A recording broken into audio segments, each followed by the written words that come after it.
y'all, welcome back to my channel. If you're new here, my name is Natalie Megan. This is Weirdo Book Club, and today I am going to get us ready for spooky season. My horror wrecks. I have gone through years of reading all the way back to my childhood. I've broken these things down into categories. This is about to get real, okay? I literally have a lot of them. So I hope you're ready. So when it comes to horror, I know that this is a broad genre. I know that we span like psychological horror, domestic horror, gothic horror, southern gothic horror, which I love, historical horror, another favorite of mine. And then we have the softer, like sweet and creepy kind of cozy horrors that get you into the mood without like pushing you past the line, you know? So I've broken it down into 4 categories: level 1, level 2, level 3, level 4. I will explain each level when we get to it, and we're gonna go from the least horrific to the most horrific. So I started this list a year ago. I actually posted it on my original blog, and I just plan to add to it as I read new horror books that I love and want to recommend to you. So I did an overhaul, went back in, edited the whole list, and now I've got some really great stuff for you. I hope. We'll see. We'll see. Let me know if you add any of these to your TBR. Leave it down in the comments. Okay, so level 1. This level is reserved for books with spooky vibes, right? The scares are subtle or sparse, and there's little to no violence. It's about vibes. These are the ones that have things like ghosts and witches, but aren't like disemboweling people in chapter 1, you know? So let me get my copies. I've got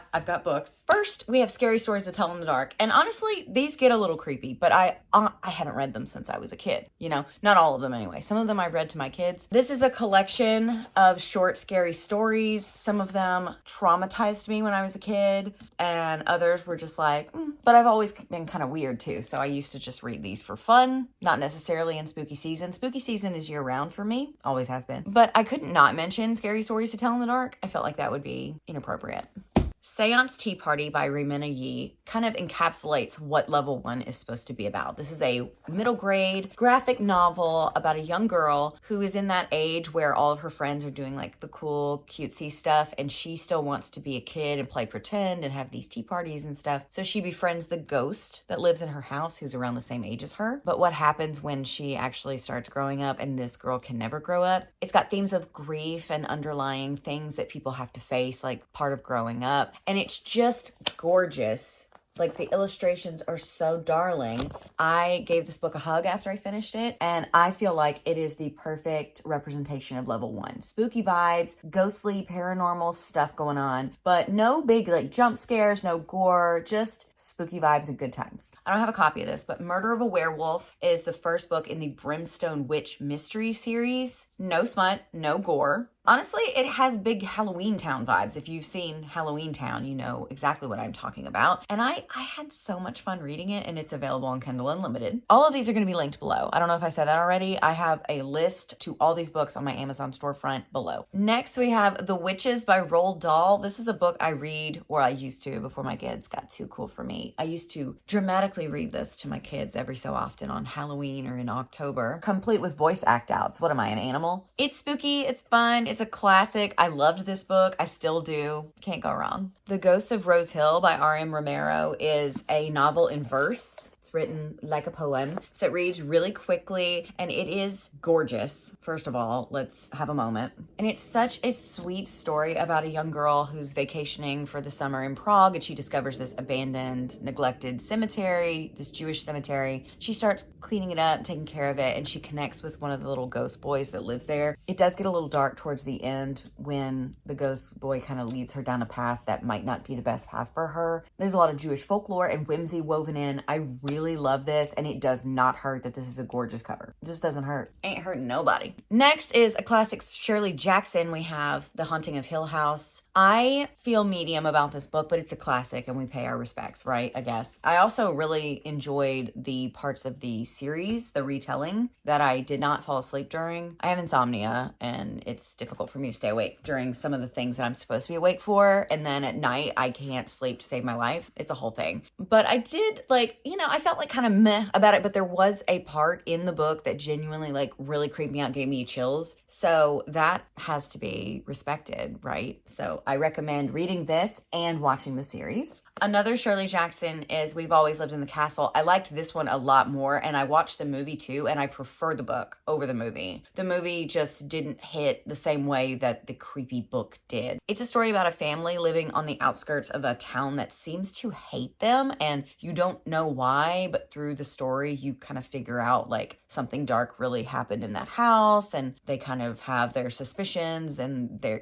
all that. So it was really good. Of the two, Haunting of Hill House and We've Always Lived in the Castle, I prefer We've Always Lived in the Castle, but why not do both? They're short, they're classics, they'll make you feel really smart and like you're in touch with, literature in a classical way, and also they're fun. They get you in the mood. We also have Carmilla by edited by Carmen Maria Machado, which is really cool, but this is by Joseph Sheridan LaFanu. This is a sapphic vampire gothic horror novella that predates Dracula.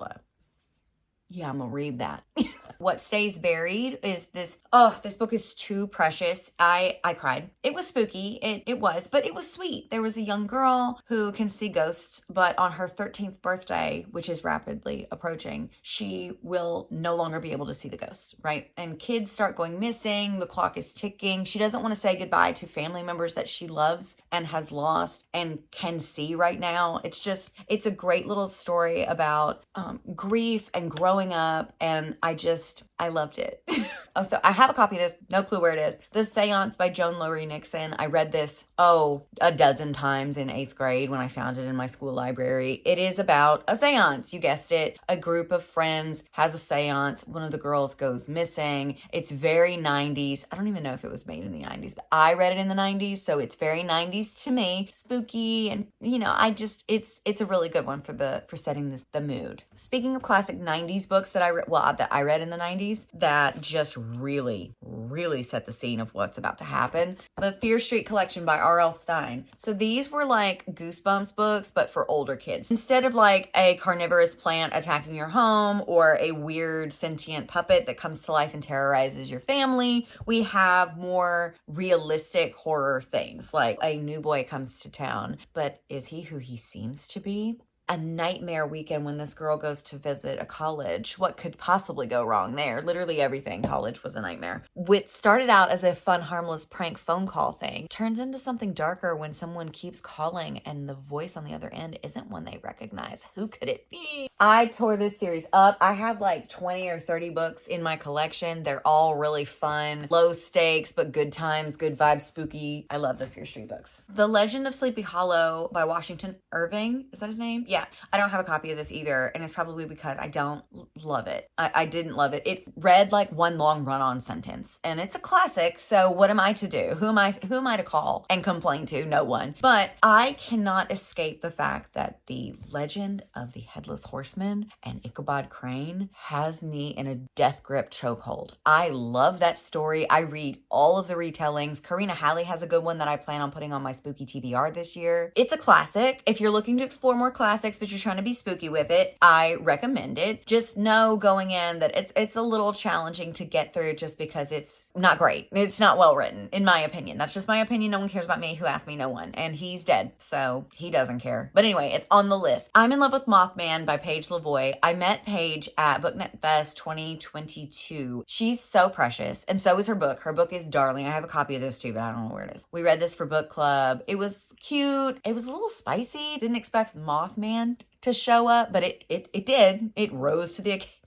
I'm sorry. Anyway, it's a really good time. I love a cryptid story. A cryptid love story, no less. Small Spaces by Catherine Arden. Catherine Arden, always. But this is like a middle grade spooky horror series. There's 4 books in total. I've only read the first one, but I plan on finishing the series this year because they're just a good time. The characters are really likable. In this one, there's some sort of scarecrow, cornfield, school bus full of kids kind of thing. And it was really fun. Not a lot of gore. No gore. It's in level 1. But it was really cute, and I can't wait to finish the series. Okay, ready? Level 2. We're going to crank it up just a tad, okay? These books will test your limits without just obliterating them. Violence, mature themes, dread abound. So let's go. The Sacrifice by Ren Chupeco is another one that genuinely gave me chills. It's set on an island in the Philippines. A young man who is a native there is a tour guide for these American filmmaker documentary crew that shows up, even though they probably shouldn't be here and they definitely shouldn't be poking around following the spirits on the island. And they get what's coming to them, and it's fun. It's also a little queer and a little sweet on the heart, like it pulls on the heartstrings a little bit, but it did genuinely creep me out at one point, and I thought that it was just a really good time. I have mixed feelings about Grady Hendrix because some of their books I really enjoy and some of them meh, but this was the first one I read, and I think if I read it now I would probably have some critiques just going off what some of my mutuals have said about this book. The Southern Book Club's Guide to Slaying Vampires, but I liked it when I read it, so it made the list, especially because I didn't really love My Best Friend's Exorcism. I have Horror Store, and I've tried to start it several times, and I just can't. Maybe this is the year. I don't know. But this is, to date, the only one that I enjoyed more than like a 3-star. I don't know. Try it. Let me know. The Bird Eater by Anya Alburn, available on Kindle Unlimited, is a really creepy, part small town horror, part haunted house, lots of bird death, weird. And it was weird, but you know me, I love a weird book, and I love Anya Alburn. This is not the last time you will see her on my list. The Hellbound Heart, I have a copy of this too. What the hell is going on? The Hellbound Heart by Clive Barker is that his name? I fucking hope so. Whatever. Okay, so this is the story, the short horror novella, gory, gross, yuck, that gave us the Hellraiser franchise, which is one of my favorites. So yeah, it's on the list. It's a little gross. It's kind of probably between this level and the next level that goes up into like gory territory. But I put it here because it's so short, and like once this grossness starts, it's kind of almost done anyway, so it's easy to power through. So I think this is the only Stephen King book that I've read, The Outsider, and I read it on audiobook. I had it on loan from my library because I was like, I should try Stephen King and see. I've never read anything else. And so I had it on audiobook. This was back when I was still like just starting to get back into reading a couple years ago. And I'll tell you, Stephen King, that's a long-winded motherfucker. He talks. He goes on. However, it scared the shit out of me. There was a couple of times where I was just like, and I still remember those moments. So he is long-winded, but he will scare you. I didn't love the ending. Got kind of went a different way than I thought it was going. Whatever. I think it's definitely one that if you have a lot of cleaning to do, put the audiobook on. But during the day, not at night. Just don't do it. Okay. Oh yes. The Blackwater series by Michael McDowell. Now, this is 6 books, I believe. 3 in this one, 3 in this one. And I was so lucky to find these hardcover copies on Pango Books, and I love them. These are Southern Gothic, domestic horror, but it's so slow burn that you forget at a point that you're not just in a historical fiction novel, and then all of a sudden something really horrible or horrifying or scary or gross happens, and you're like, whoa! So yeah, I love these. These follow a family in Perdido, Alabama. There's a weird woman that they find during a flood, and it follows this family through the years, and it was so good that now I have physical copies, and that is how you always know. Oh, this one's fun. Dead Flip by Sarah Farazan. This is a YA story about a haunted pinball machine in the 80s, and I loved this one. Love this author too. Oh my god, I don't know where that book is either. I know I have these books. Comfort Me with Apples. This is a novella about a very strict, straight-laced, gated community that may be more sinister than it appears. And it has religious undertones. I loved this. And I found a hardcover copy without the dust jacket, shucks, in a little free library. So I'm very blessed. Horseman. So this is a Sleepy Hollow retelling. I feel like the story kind of fizzled out for me at the end. But again, like I said, if it's about the horseman, the headless horseman, Ichabod Crane, Sleepy Hollow, I'm going to read it. So I really like this. And there's another novel by this author on this list, so just stay tuned. The First Day of Spring by Nancy Tucker. I don't remember being gory, and it's actually more psychological thriller than it is horror, so just keep that in mind. But it is emotionally damaging. It's about a young girl. It's told in dual timelines, back and forth through time, following one girl who, when she was younger, she unalived a young boy Bay and she loved it. And now she's grown with a child of her own and kind of trying to make sense of what her life is. And I felt empty while I read it. Very ominous, very unsettling.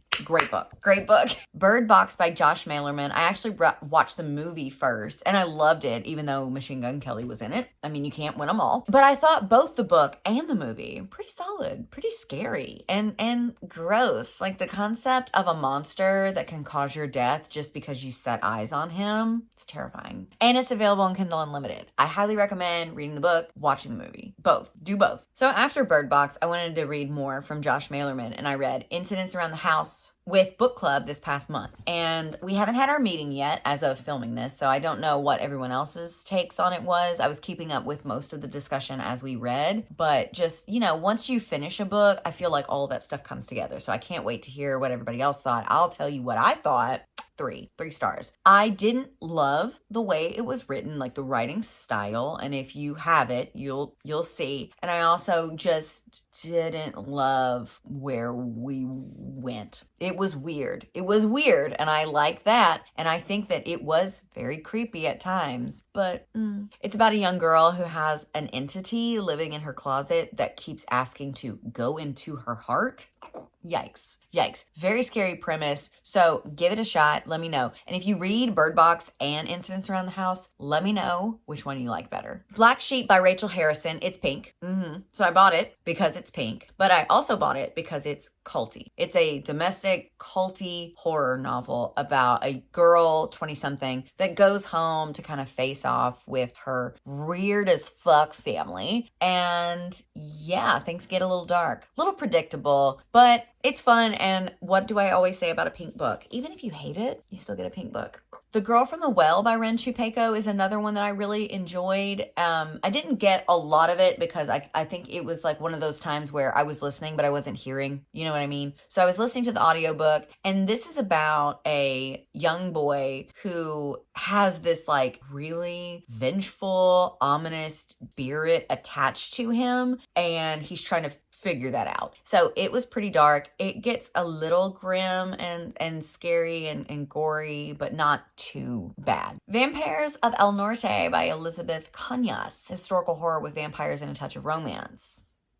Say less to me. Silver Nitrate by Silvio Moreno Garcia. If Silvio Moreno Garcia writes it, I'm gonna read it. This is a historical horror novel set in Mexico City's film scene in the 90s, and it genuinely creeped me out a time or two. It really did. There's a lot of nods to classic horror films, Nazi occultism, and it's just another win for Silvia Moreno Garcia. So another win for me by proxy. We Don't Swim Here by Vincent Tirado. I believe I am saying that right. I'm sorry if I'm not. This is queer YA horror mystery, and it follows a young black girl who moves back to this like really small town so her family can take care of her ailing grandmother, and the locals refuse to swim in the local lake or any body of water in this town.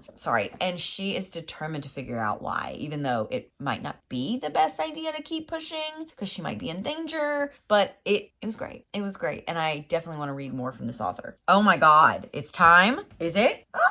Bitch. The Last Tale of the Flower Bride by Roshana Chokshi is an all-time favorite. This is a historical horror fantasy following a bride and a groom who go back to the bride's childhood home, where the house starts to reveal secrets about the young girl and the woman that he married, even though he promised to love her no matter what. It gets pretty dark. Yeah, lots of darkness in here. But it was so cool, and I feel like it's one of those books that the more you read it, the more you will figure out. It's like the book will unveil more to you over time. I don't know. I just really, really love this one. Mexican Gothic by Silvia Moreno Garcia was the first Silvia Moreno Garcia book that I read, and this is real creepy, real weird. It's set in a glamorous but slightly ominous mansion in the 1950s Mexico, where a young socialite is determined to figure out what these family members are hiding. The Hunger by Alma Katsu I read over a year ago, and it is a fictional horror retelling of the real life horrors of the Donner Party. And I love the story of the Donner Party. So this was actually freaking delightfully terrifying and fun. So I highly recommend. Okay, level 3. Y'all ready? Are you? I don't know if you are. These books really crank it up a notch. You're going to be uncomfortable. Gore has entered the chat. They RSVP'd. They are here. They're dressed to the nines. They showed up to show out. Get ready. Buckle up. So Near the Bone. Told you I was going to have another one from this author. Absolutely terrifying. Snowy mountain setting. I was really tense the whole time. It's about a young woman living with her husband in an isolated cabin. They start seeing some weird tracks, like a weird animal is out there doing weird stuff. And then a lot of other things happen. I don't want to give too much away because up until the very end,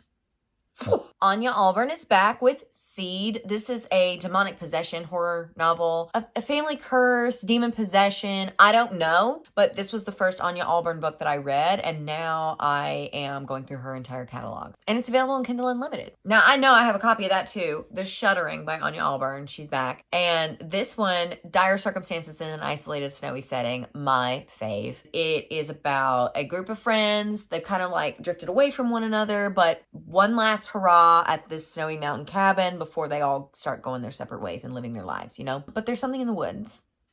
Yeah, of course there is. And it's giving Until Dawn vibes. If you've played that video game, very, very Until Dawn vibey. And I love that video game, love this book, and it's available on Kindle Unlimited. Oh my God, yes! I'm so ready to talk about this one. Slewfoot by Brahm. Read this with book club last year. Winner. Winner, chicken dinner. Don't give me any dinner because this is gross and I'm not a little unsettled. This is a witchy story set in 1666 puritanical Connecticut. There's something in the woods. I fucking love when something's in the woods. Wah! Absolutely incredible book. Story is unsettling and scary, witchy, and the physical copy is gorgeous and has all of these beautiful, creepy as shit, scary, spooky, dark illustrations and paintings done by the author. I love when art and words collide. Slewfoot is one of my all-time favorite scary movies, scary novels. All time. Love it. Can't wait to read it again. Dirty Heads by Aaron Dries. I'm sorry if I didn't say it right. This is a queer monster story that I honestly think that I am not smart enough to understand. It went like right over me. But look at this cover. Look at it. The story of a boy who dreamed of becoming a man, but dreamed up a monster instead. It was pretty weird. I might try it again because I feel like I'm constantly getting smarter. It is also short and available on Kindle Unlimited. Ring Shout by P. Deli Clark. I hope I said that right. This is a dark, supernatural, historical horror novella about a little group of friends who are slaying monsters known as the Triple K that are actually monsters. And it gets really gory and it's like this beautiful, rich story with lovable characters. Oh my God, I love this book. Just like Home. This shit was weird. This is part serial killer story, part secrets coming to light story. The main character returns to her childhood home to care for her dying mother, and strange things start happening when she uncovers like things in her father's section of the house. Very strange, but gripping. And it's a pink book. Yeah, always a win. Cabin at the End of the World. You may have seen that this became a movie, like I think within the last year, maybe the last 2. I don't know. Time isn't real to me. It's a very unsettling, tense story, a home invasion story set in an isolated cabin in the woods. Got some religious, like end of the world, apocalyptic kind of undertones to it. I don't want to give too much away. It's pretty short, so I don't know. Try it out. I haven't seen the movie, but I know that Rupert Grint is in it, and so that kind of makes me want to because I adore him, or at least I think I do. I don't know him. But if you've seen it, let me know in the comments and let me know if I should watch it. Oh my God, Mary, An Awakening of Terror by Nat Cassidy. This is a slow burn horror novel about a perimenopausal woman who sees ghosts and gore as she returns home to take care of her estranged, pretty awful, dying aunt. And it's really gory, and like I said, it's slow. I have ADHD, so I don't really do well with slow pacing, but I feel like this one was worth it because it was absolutely unhinged. Oh, I have a copy of this too, but I didn't know it was on the list because this has been a while. Pretty Girls by Karen Slaughter. This is more thriller than anything, but it was horrifying in general. This was just like nonstop. A woman discovers some secrets about her recently deceased husband. She calls on her estranged sister to help. A nightmare ensues. Several nightmares ensue. And this book is brutal and amazing, and I recommend it. Yes. I have a copy of this too. I don't know what's going on with my books. Ghost Eaters by Clay McLeod Chapman. Y'all have heard me talk about this. If you've been here, if you're paying attention, you've heard me talk about this book a lot. I made my book club read it with me. I made my husband read it. I've listened to it on audiobook. I have it on ebook. I have physical copies. I made a sticker sheet. Like, this is a real thing, okay? I love this book. Gore, grief, galore. So it's a friend group, but one main character. And after a core member of their really toxic friend group passes away, our main character, Aaron, takes a drug that will let you see and speak to the dead, peek behind the veil, so to speak. And of course, nothing can go wrong here, especially once they're all doing it together in this house. That's, oh my God, it's a nightmare. Nightmares left and right. There is no safe place. And I hated everybody in this book. 5-star book. 5-star book, though. Love this book. Scary as shit. Gross. Ugh. It is one of my favorite horror novels of all time. Oh, yes. Yes. It's time. It's time for me to tell you about Bloom by Delilah S. Dawson. First of all, look at this freaking cover. That's not AI, baby. That's good shit. This is a gorgeous book, horror, sapphic horror novella, and it is my new favorite. My new favorite sapphic horror novella has entered the chat. Here she is. She's gorgeous. Now, while I found this story to be a tad predictable, a young woman recently divorced, she encounters another young woman at a farmer's market who is a vendor. She has a booth there. She has a little bit of a panic moment when she's like, I'm not into the girls, am I? And I related to that really, really, really, really deeply. And even though I found it predictable, just a little bit, I don't care. I loved this book. It was so much fun. I listened to it on audio on Libro FM's ALC program, and now I am officially a Delilah S. Dawson fan, which is why I also read Guillotine by Delilah S. Dawson. Not only did I read this because I loved Bloom, but it's also pink. Yeah. This is basically the story of what would happen if the staff members of Saltburn just said enough of this and started just taking people out. I love it. It is a pink book. It is a pretty book. It is a great book. I listened to this on audiobook as well. And I'm just going to read anything that this person produces from now on. Cool? Cool. Camp Damascus by Chuck Tingle. This is a 5-star. This is a 5-star read. Queer, religious horror novel. Read this a couple weeks ago. Ugh, great. So it's conversion camp, sinister ethics behind it, demons, found family. I ate this up. You've got to be kidding me. And at one point, I had chills. It gave me chills. And when a book gives me chills, it goes on the list. I don't make the rules. I actually did make a rule for this book, which is no more reading horror in bed with the lights off. Hello, Old Friend by Elizabeth Bedlam. This is a short, extreme horror novella. It's available on Kindle Unlimited. So is Camp Damascus, by the way. Right now it is. I don't know if it will be by the time I get this out, but as of filming this, it's available on Kindle Unlimited. So go read it. Anyway, Hello, Old Friend by Elizabeth Bedlam. Extreme horror novella that follows this woman who's got a lot going on. So she's in therapy trying to heal. She's on a journey towards healing, right? And then she meets someone else who gifts her this set of instructional DVDs that are going to help her on this journey. I don't want to tell you anything else because it goes from 0 to 100 really quickly. Yeah, it's very dark, so tread lightly. Like I said, this is extreme horror. It might be better suited for number 4, like level 4, but I don't know. Let's do a 3.5. It's in the middle, so we're getting towards the end. The Eyes Are the Best Part by Monica Kim. This was less horror and more just dark, strange fiction, I guess. I don't know. Ji-won is a young girl in college. Her life's kind of falling apart around her, like her family and her friendships and all this stuff's just going really wrong. And she starts dreaming about eyeballs. And the title can kind of tell you where we're headed from there. And the details are not spared. The eye gore is pretty thick, but I don't know. Try it. It's available on Kindle Unlimited. Amelia by A.W. Reen is an epistolary style horror novella with extreme themes. It gets pretty grim, pretty dark. It's about a woman who's slowly descending into madness by way of letters that she's writing to her young daughter. Love letters, love epistolary anything, letters, journal entries. Ugh. Lots of bugs in this one. I'm sure you could guess that. Bugs and gore. So tread lightly. Available on Kindle Unlimited. To Be Devoured by Sarah Tantlinger. I got this rec from Rachel. She keeps talking about it. She said I would love it. And I did. Dark, gross, sapphic, extreme horror novella with a lot of animal gore and more bugs. Another slow descent into madness. We love a slow descent into madness. Tread lightly though. Oh my God. This one finally. Okay. So I got an early copy of this, and by the time I got around to it, it was wasn't early anymore, but this is Delicate Condition by Danielle Valentine. This is, oh boy, I could not put this book down. I was gripped. This is a very visceral horror thriller following a pregnant woman who is convinced that there is something dark and sinister at work to try to stop her pregnancy from happening, but the men and the medical professionals around her don't believe her. Lots of medical gaslighting in here, lots of pregnancy gore and horror stuff. You might not want to read it if you're currently pregnant, which thankfully I'm not. But yeah, couldn't put it down. Look out, but try. I don't know.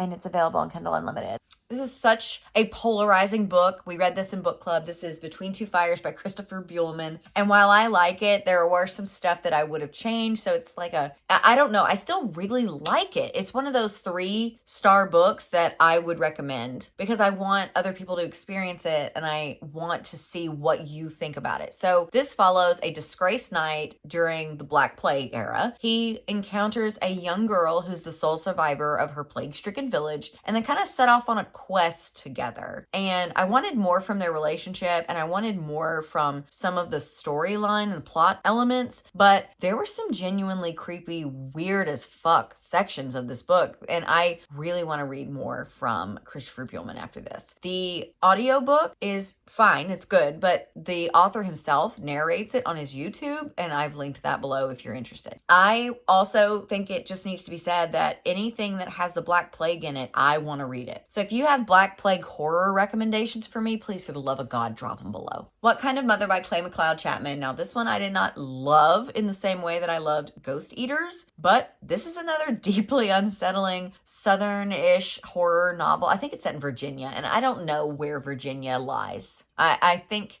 some people would say that that's Southern. Others would say it's not. But anyway, this is about a woman returning home. Her life's kind of in shambles. And so she starts reading palms to make ends meet. And when she reads the palm of this man who has a lost son, she starts having these really horrible visions. And she decides to help him figure out where his kid is. There's some crab stuff, which I didn't think would bother me, but that's what I get for thinking. Brother by Anya Alburn. Anya is all over this, I swear to God. So this is about an Appalachian family group that lives out in like isolation, and there's a young man in the family who is determined to break away from their dark proclivities, aka kidnapping young women and brutalizing them. Yeah, so it gets pretty dark pretty quick, and my book club really seemed to like this one. So Anya can do no wrong. Dead of Winter by Darcy Coates. So this is dire circumstances in an isolated snowy setting. If you know me, then you know that that is my shit. This is a wintry horror novel, reads like a movie, and it follows a group of travelers who kind of get like stranded. Their bus breaks down or they wreck, I don't remember which one, and they have to like hunker down in this abandoned little cabin in the middle of like a white out setting. Like they can see nothing. The snow is so thick. And things get very intense very quickly, and I love this book. Okay, last level. Are we ready? This is where we turn it all the way up. These are extreme horror, splatterpunk,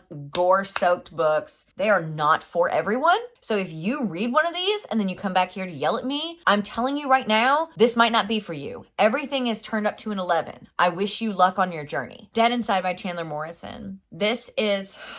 First of all, the cover is really cool. And this follows a young hospital security guard with a disturbingly unique taste in women.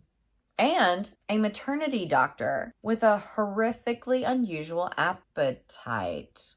They meet and a relationship ensues, and it's nasty. It's nasty. I actually read this when I was in the hospital with my grandpa, and I feel like that was a mistake. But if you are just at home, maybe it won't be as upsetting. But no, it will. It will. So I don't know what the fuck I'm talking about. Tread lightly. It's actually pretty funny though, and I don't really know what it says about me that I found it humorous. Read at your own risk. All of these are read at your own risk. Things Have Gotten Worse Since We Last Spoke by Eric LaRocca. This was the first Eric LaRocca book that I read. I listened to it on audiobook. It is a sapphic horror novella, splatterpunk kind of thing, and it stars an internet romance between two women who meet. Everything starts out fine until it starts getting like weird and sadistic and vile. And there's animal cruelty and body horror. It's vile. This book was good but gross. Good but gross. Read at your own risk. True Crime by Samantha Kolsnick. First of all, incredible cover. Love this. This is super bleak. Tragedy after tragedy. There is gross and disturbing. Abandon all hope. This is about a young girl and her brother. They live with an abusive mother, and once the abuse becomes too much to handle, they embark on some sort of cross-country unaliving spree. And it does not ease you in. You're just plunged, and there's a lot of abuse and sexual violence and murder and just abandon all hope. Read at your own risk. Tender is the Flesh by Agustina Batsarica. I hope I said that right. I'm sorry if I didn't. A dystopian horror novel where the future is grim because all of the animals are toxic to us. We can no longer eat them. So we have to resort to government mandated cannibalism. Yeah, that's the only answer. What vegetarianism? No thanks. Let's go to plan B for brutal, really bleak, really upsetting. The plot is gripping. Part 2 has a section in it. I'm going to leave it right here that has this one chunk of just animal brutality and violence that does not add anything to the story, really. It's not senseless in a way. Like, I understand what the point was, but if you didn't read it, you won't miss anything. You know what I mean? But there's a lot of gore in here. A lot of animal stuff. A lot of human gore as well. Pregnancy, Alzheimer's. There's a lot of stuff. So just read it at your own risk. But it's a beautiful book. The Horror by David Sodergren. We just read this in book club. It is a story about an elderly woman who finds a strange blobby creature on the beach of her isolated Swedish fishing village where she lives. And there is weirdness and balls to the wall gore, sometimes literally, throughout. Available in Kindle Unlimited. Helpmeet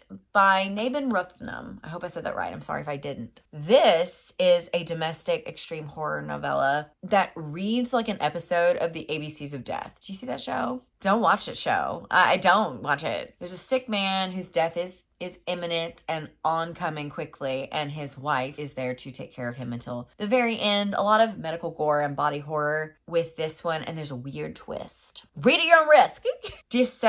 Read at your own risk. Disseverment. Read at your own risk. Disseverment by V.C. Kroll. Disgusting. Gory, extreme horror, following a young man who's going to meet with his estranged mother and her new husband, who has apparently helped to heal her from all of the stuff that she was struggling with that prevented her from being a good mother, right? ED, mutilation, self-mutilation, self-unaliving, body horror, R, torture, it's all there. It's all freaking there. Be freaking where, okay? Read at your own risk, for the love of God. I don't even know if I like this book. Do I like this book? I don't know, okay? Read it at your own risk. It's available in Kindle Unlimited. Read at your own risk. Okay, we did it. We did it. Isn't it crazy that in one video, we can have things like Seance Tea Party and Dead Inside and Tender is the Flesh and Fear Street novels? Isn't it fun? Isn't it fun to branch out and have range? I had a lot of fun making this video. I hope that you got some good recs from this. If you've read any of these books and you want to talk about them, please do so in the comments below. Let's start a discussion because I freaking love horror and it is the time of the year where I get to lean in. I mean, I usually lean in because I'm out here living for me, but this is the time. This is the place. If you plan on reading any of these, if you've never heard of any of these and you're adding them to your TBR, please let me know. I love hearing when I recommend, because I read a lot of shit on here and I love reading good books too. And I love hearing when I've recommended something to you that I enjoyed, you read it and you also had a good time with it. That really just makes my day. I swear to God. So please let me know. And if you have any recs for me, I would love to hear what you think I would enjoy based on this video. So thank you for watching. Thank you so much. And I will see you in the next video. Please like, comment, subscribe, share this if you feel inclined to do so. It really helps me out. I love you. You don't have to say it back. And I'll see you in the next video.